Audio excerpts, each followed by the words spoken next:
This week on the Bioneers, Revolution from the Heart of Nature.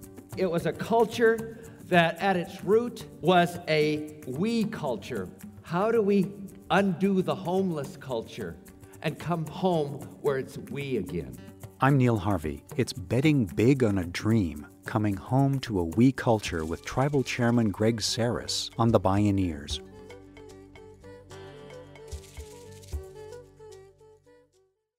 What does it mean to be a modern Indian in the United States today? It means being the heartbeat of people whose spirits refuse to be conquered in the face of genocide. It means sustaining your culture and values through serial traumas of slavery, dispossession, diaspora, and denial of your heritage and identity. It means not closing your heart despite unimaginable suffering, loss, and disrespect. It means sustaining your original instructions to be grateful, to practice reverence and kinship with community and creation, and to enjoy life. It means inviting all people to re-indigenize ourselves, to become native to our place, our community, and the circle of life. Given the extreme economic disenfranchisement Native American tribes and nations have endured, being an Indian in modern times has given rise to Indian casinos, one of their only real economic options other than destructive resource extraction industries. As the elected leader and chairman of the Federated Indians of Graton, Rancheria in Northern California, Greg Sarris found himself staring down the barrel of massive community resistance to his tribe's proposed casino. Was it possible to create a casino that would uphold traditional values and benefit the land and local community? Let's put it this way. You wouldn't want to bet against him. This is Betting Big on a Native Dream, coming home to a we culture with Greg Sarris. My name is Neil Harvey. I'll be your host. Welcome to the Bioneers, Revolution from the Heart of Nature.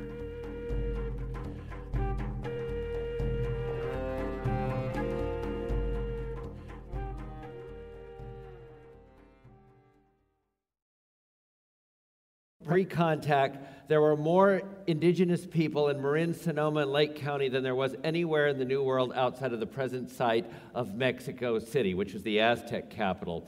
There were more languages spoken in this area than anywhere outside the central Philippines. And, you know, the ethnographers and anthropologists who always, as my great aunt always used to say in her mixed English, used to say, always tried to analyze us. They always wondered, how did so many people get along for thousands of years with virtually no physical warfare? They took care of the environment and all of that. The Federated Indians of Graton Rancheria are Coast Miwok and Southern Pomo people. They once roamed and cared for the land and waters north of San Francisco that now comprise Marin and Sonoma counties. The Graton Rancheria is one of more than 100 California Indian tribes and tribal groups who still speak numerous languages and dialects. Their identity and spirituality remain deeply connected to the land. Tribal Chair Greg Sarris began as an author and filmmaker with a doctoral degree from Stanford University. He's an accomplished scholar with deep knowledge of the complex family lineages and oral histories of his people. Then, he found himself charged with becoming a visionary and political leader facing modern problems. He spoke at a Bioneers conference. We had a very subtle culture. Essentially, we believed that everything in nature had power and had the power to protect itself and take care of itself. So a rock, a bird, everything had songs, had spirit.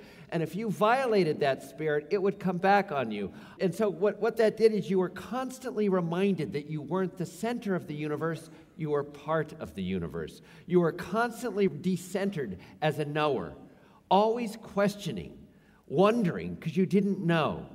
And you know, again, the ethnographers always said, well, these Central California cultures were predicated on black magic and fear and all these kinds of things. No, they were predicated on profound respect for every aspect of life and the ways in which everything was connected.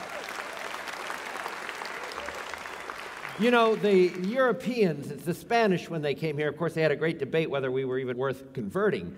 because they said we were so backward and so stupid that all we did is sit around and sing songs and weave baskets. Art and philosophy, what a way to go. Anyway, they didn't understand us. And all of us have a tendency to see other people in terms of ourselves.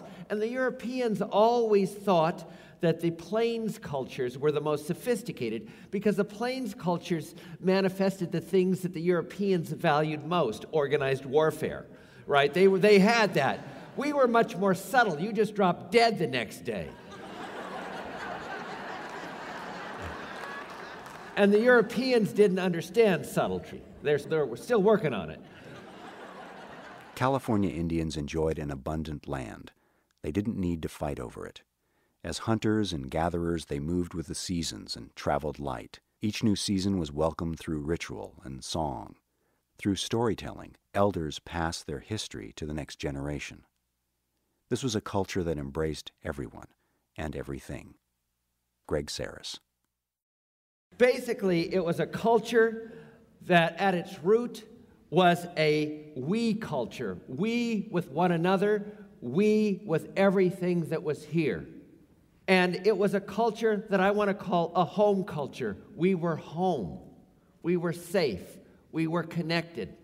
When the Spanish first came, and then the Mexicans, all of a sudden, a new story came, a new culture. It was not a home culture, it was a homeless culture. It was based on, well, I'm gonna pick a blame. My mother is Jewish, so I'm gonna blame the Jews for this one. But let's just pick a story. There's a group of people that were wandering, released from slavery, and they're wandering the desert 3,000 years ago, and they're told that they are owed a homeland and that they're chosen. That combination became very toxic because you became entitled and you were entitled to go somewhere and claim something. That culture kept getting replicated and replicated. Christians, Mohammeds, they're all the best. One God, all that kind of thing. And everywhere that went spawned new nationalisms and an us-them culture. Wars, us, them, us, them, us, them. How do we undo the homeless culture and come home where it's we again? We're all here. There was an official policy underlying the takings of Aboriginal lands called the Doctrine of Discovery. It originated in 1455 with a papal bull where the Pope authorized the right to claim and conquer non-Christian lands that were, quote, newly discovered. A further doctrine called terra nullius, which derived from Roman law and means land belonging to no one, meant a conqueror could occupy and claim these lands as though no one lived there or had any prior standing on the lands they'd inhabited for centuries or longer.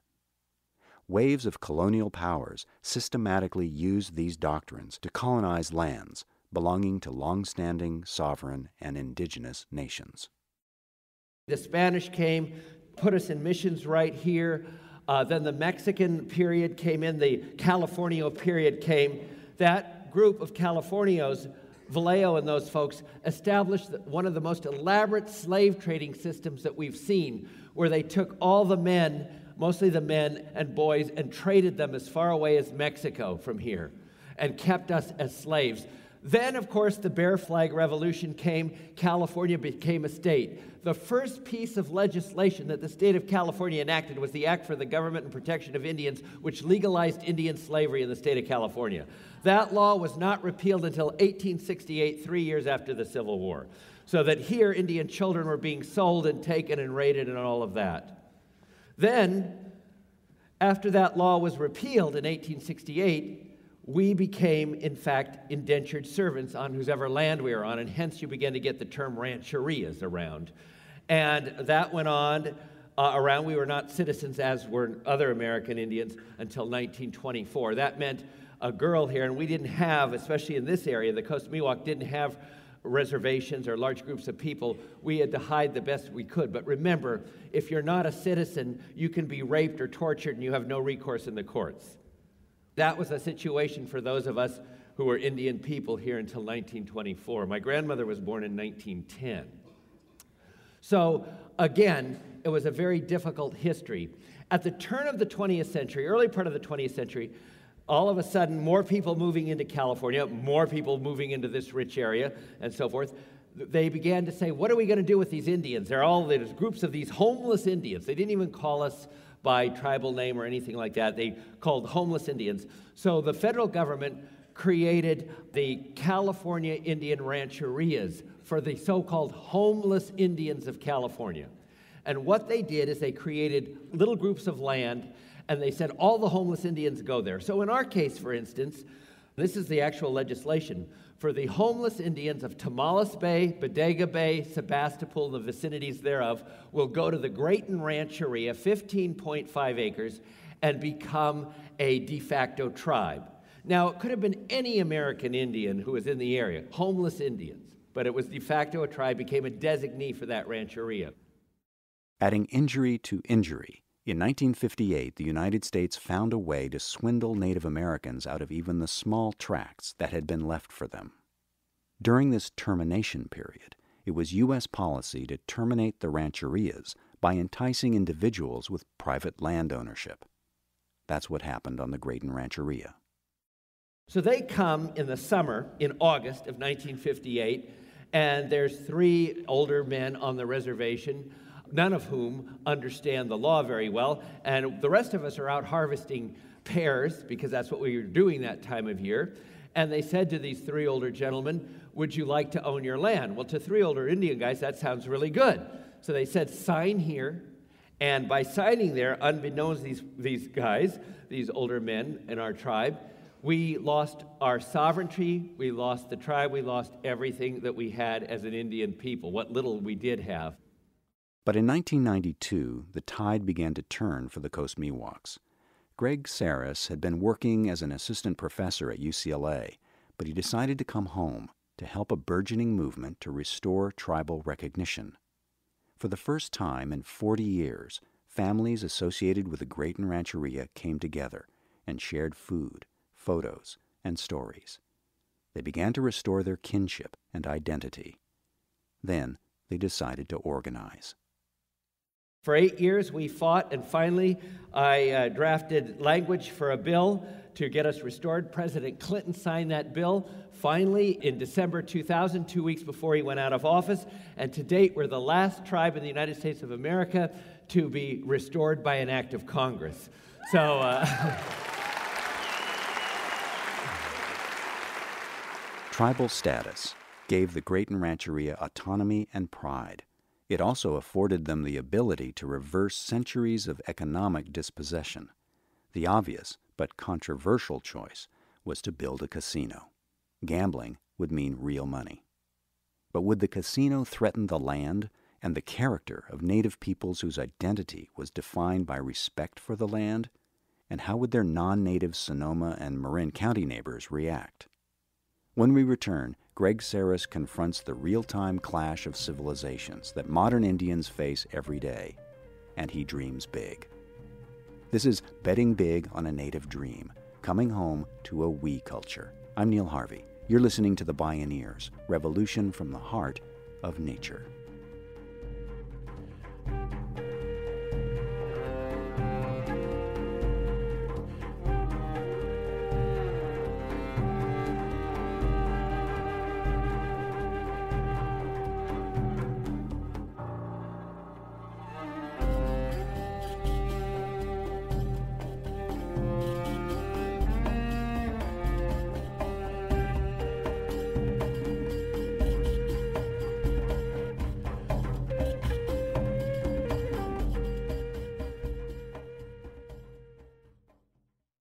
To explore all available Bioneers radio shows and video programming, please visit media.bioneers.org.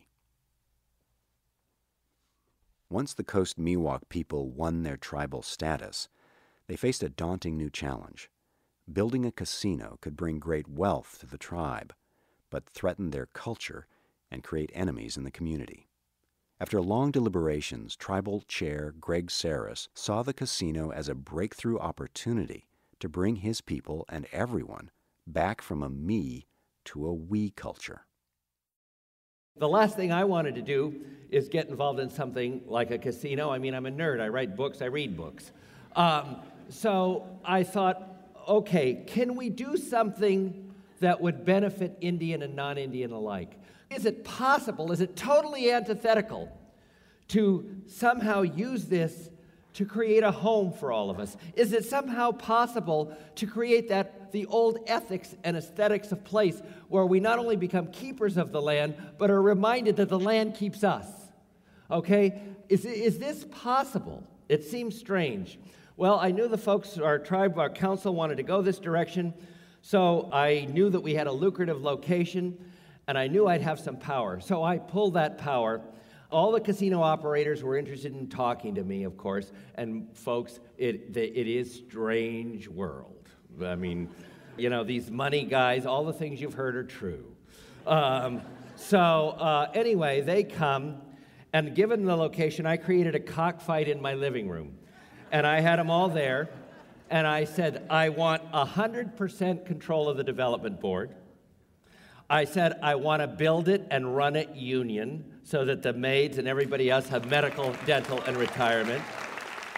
I said, I want to build it LEED certified. And I want $200 million up front that I don't have to pay back that we can give to our green organizations and the things that matter to us. Well, you know, I got it all. But the interesting thing, I didn't know this is about greed. Guess what the thing that was nearly the deal breaker was? The unions. They did not want, Vegas did not want anything to do with unions, but too bad, they got them now. Local non-native opposition to the casino was angry and deeply personal. As a leader, Greg Sarris found himself going from being a popular, admired local native writer and filmmaker to public enemy number one. I found it a little ironic that there was so much attention and all the politicians, the local politicians were jumping on us and saying, oh, they're so terrible. And I kept thinking here, yes, we are building a facility that's going to be LEED certified and run union, but I'm looking around Sonoma County and there's 70,000 acres of non-organic grapes, and how come nobody's saying anything about that? 70,000 acres of non-organic grapes that have lowered the water table 200 feet and are poisoning the workers and poisoning us. But oh boy, those Indians build a green casino and they're bad, bad, bad. Those Indians want to take care of us and they're bad, bad, bad. We got to find somebody, have a pariah. Of course, it's not the first time for Indians.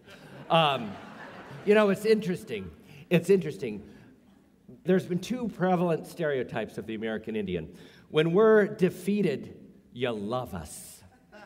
We become the fallen nature god. Oh, isn't it sad? We love them to weave baskets and be in museums. And, you know, weren't they into nature and wonderful? But the minute it becomes a question of power and territory, suddenly we're wagon burners again.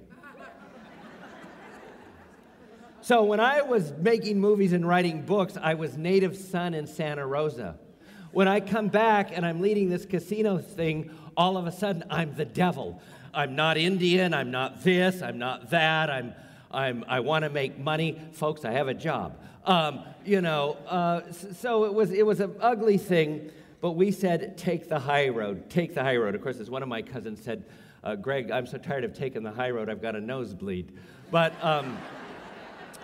so we moved ahead, and then each opportunity became an opportunity to do the right thing. The political fight was bare-knuckled. The objections were understandable, and the concerns were legitimate. But Greg Sarris and his tribe stayed focused on a bigger dream, one they believed could benefit both land and people, and give birth to even bigger shared dreams. This casino is not about a new color TV. This casino is not about a bigger car. It's about positioning ourselves to take care of the land and restore the land and buy back open space in Sonoma County so that once again we will have a home for everybody and can feed everybody the right way. A big dream. A big dream. But that was our dream and is our dream. The big dream. Casino revenues would help not just the tribe itself. It would conserve and engender wider respect for the land. It would bring back a we culture to benefit the entire community. Greg Sarris and the tribe decided to put all their chips on the table and call the bluff of business as usual. He proposed another radical idea to the governor of California.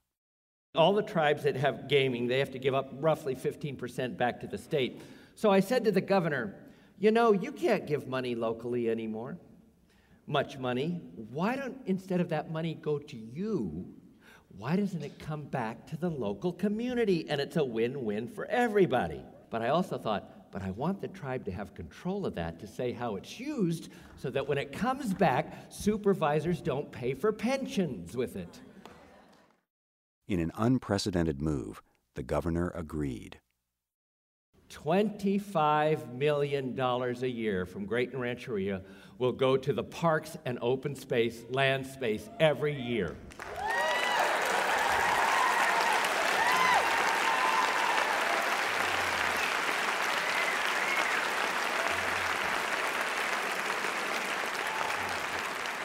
In addition to that, the $5 million on top of that, now we're up to $30 million, $5 million on top of that will go to an environmental issue or issues jointly decided on by a panel comprised of 50% Graton Rancheria Tribal Council and 50% Sonoma County supervisors. $6 million on top of that will go to the 2 non-gaming tribes in Sonoma County. Each of those tribes will get $3 million a year to take care of themselves and enhance their lives. They're in locations where they can't have casinos, and frankly, we have enough casinos. If the other tribes who are in lucrative locations making all this money would take care of other Indian people, we wouldn't have all these wars.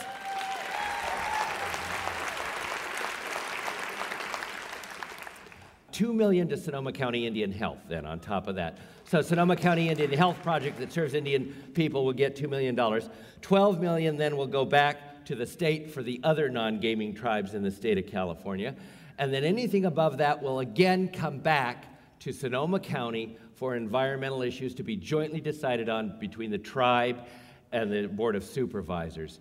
And I forgot to tell you a really important thing. This is my big thing. We still have 320 acres north of 37, and we're giving that to Sonoma County Land Pass. But this is the caveat. With that part of that $25 million, we are immediately beginning to establish and create an organic farm on those 320 farm acres there to grow vegetables. We will oversee it. It will be farmed by low-risk prisoners and undocumented folks, my best friends.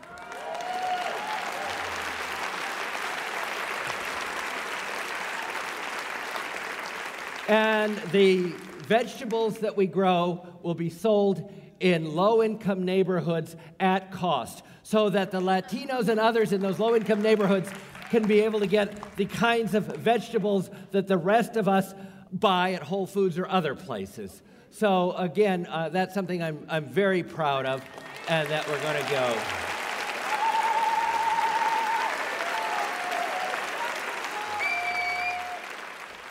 What being modern Indians means for Greg Sarris and the Graton Rancheria tribe is to act on behalf of all life and their larger human community.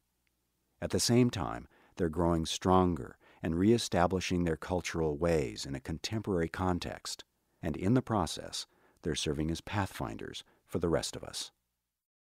I'm hoping that other organizations, tribes, and other businesses will follow this model to take care of their local communities, to take care of themselves.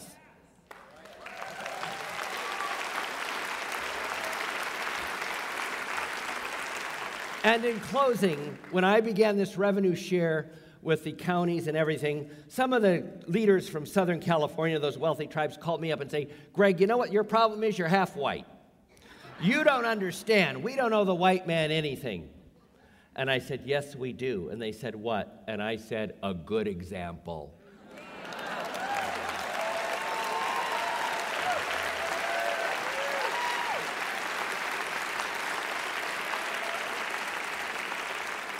And this morning, I think we've delivered it. Thank you. Thank you, everybody. Thank you.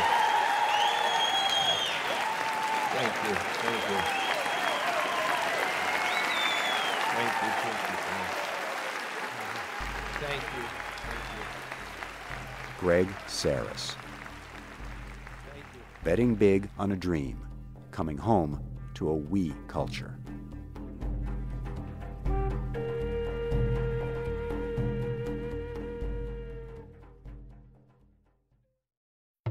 You can explore more Bioneers radio shows and video programming online at media.bioneers.org.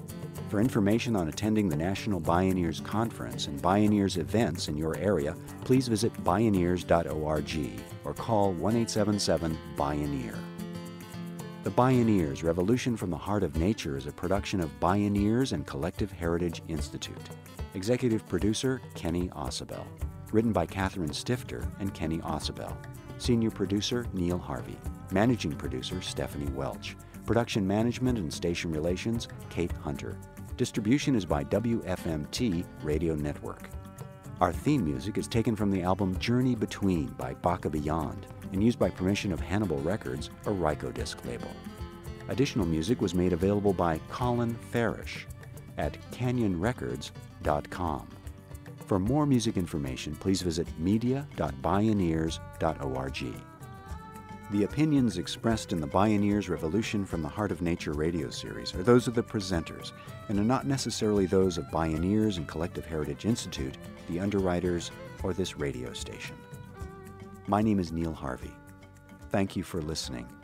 I invite you to join the Bioneers in inspiring a shift to live on Earth in ways that honor the web of life, each other, and future generations. This is program number 0513.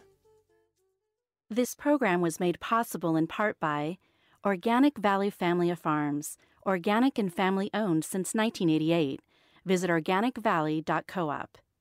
Mary's Gone Crackers, healing the planet through conscious eating, gluten-free and vegan products since 1999. Learn more at marysgonecrackers.com. John Masters Organics, feel good about looking good. Visit johnmasters.com. Funding also provided by a grant from the Park Foundation, dedicated to heightening public awareness of critical issues, and by the generous support of listeners like you.